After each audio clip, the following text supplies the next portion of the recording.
Hi, my name is Lisa Smith, and I am a teacher at Bethlehem Elementary School.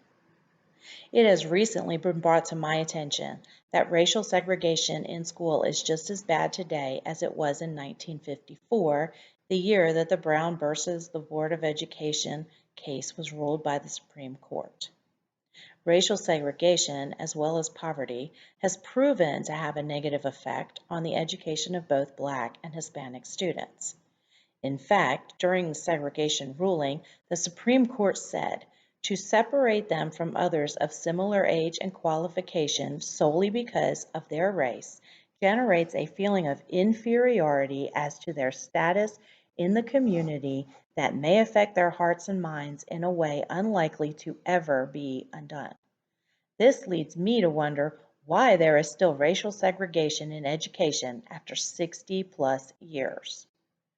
A USA Today article states America's public schools, 62 years after the Supreme Court historic Brown versus the Board of Education decision, are increasingly segregated by race and class, according to new findings by Congress's watchdog agency. The watchdog agency the author is referring to is the Government Accountability Office, otherwise known as the GAO.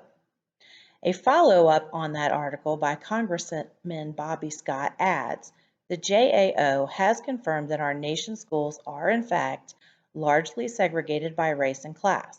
What's more troubling in their findings is that segregation in public schools is not getting better, but it is rapidly getting worse.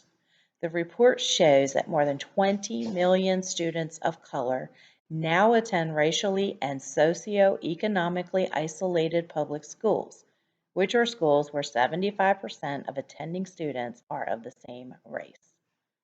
He also states if our nation is going to close persistent achievement gaps and prepare all students for success in the 21st century economy, we must seriously address racial socioeconomic integration at every level in our public schools. This statement I 100% agree with. Since education has become so politically motivated, maybe the government should backtrack to the days of President Johnson and withhold federal funding for schools who are racially segregated. I know that this does not help the ESSA initiative, but our schools were never more racially integrated than that time. And I think integration plus funding will really benefit education for all students and close the achievement gap.